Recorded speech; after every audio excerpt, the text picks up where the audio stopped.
Very good morning, children. I hope you all are doing well. In the last class, we have completed our chapter.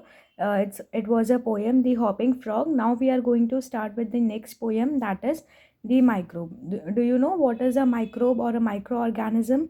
Microbe is also known as a microorganism. Okay, so microbe बहुत सारे types के होते हैं. For example, bacteria, virus, fungi, algae, and protozoa.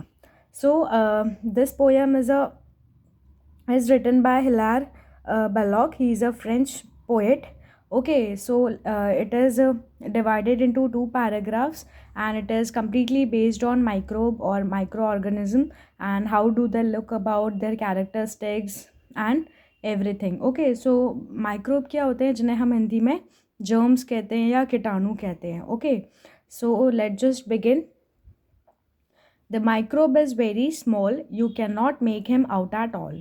Okay आपने देखा ही होगा microbes जो रहते हैं माइक्रो ऑर्गेनिजम्स बहुत सारी लैबोरेटरीज में आपको माइक्रो ऑर्गेनिजम्स जो माइक्रो ऑर्गेनिजम्स रहते हैं वो बहुत छोटे रहते हैं and you can not see them at all. Okay आप उन्हें देख नहीं सकते हैं.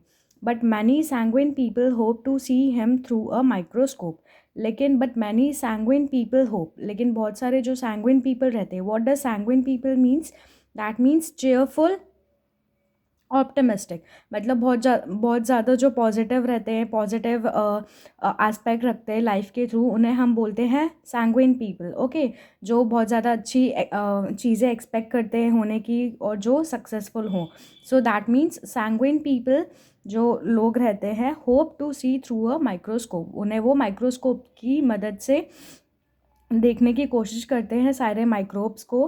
His jointed tongue that lies beneath 100 curious rose of teeth. जो उसकी जो टंग रहती है दैट लाइज beneath मतलब under 100 curious rose of teeth, मतलब पूरे 100 दांतों के बीच में उसकी जो टंग रहती है. His 7 tufted tails with lots of lovely pink and purple spots. His 7 tufted tails, जो उसकी 7 टेल्स रहती है.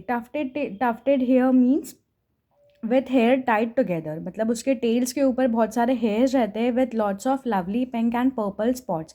As you can see in the picture, उसकी बॉडी के ऊपर जो हेयर, उसके ऊपर जो पर्पल्स और पिंक और पर्पल कलर के स्पॉट्स हैं.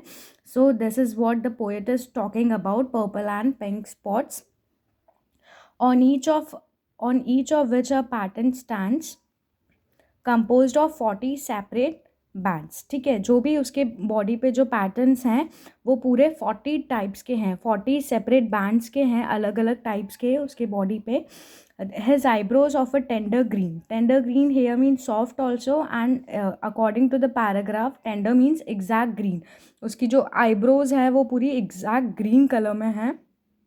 All these have never yet been scene.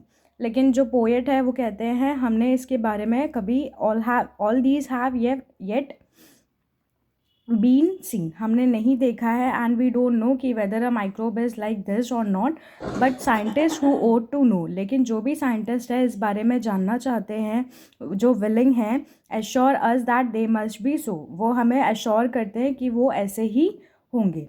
O let us never doubt what nobody is sure about.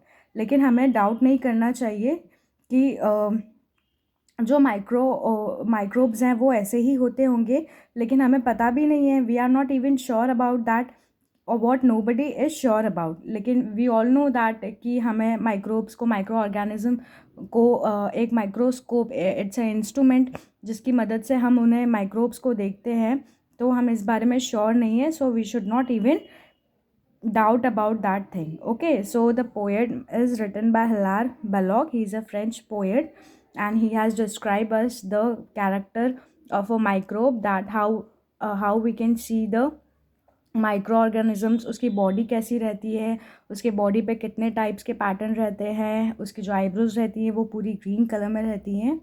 So I will read a poem once again for you all. The microbe is so very small you can not make him out at all, but many sanguine people hope to see through a microscope.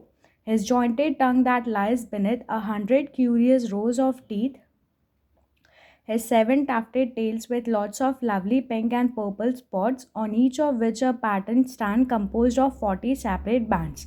है ना, जो भी उसकी body पे जो hairs हैं वो पूरे कम्प्लीटली 40 टाइप के पैटर्न बने हुए हैं. Okay, his eyebrows of a tender green, all these have never yet been seen, but scientists who ought to know assure us that they must be so.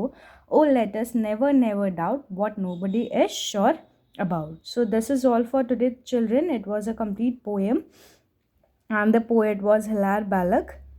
Okay, thank you, children. Have a good day.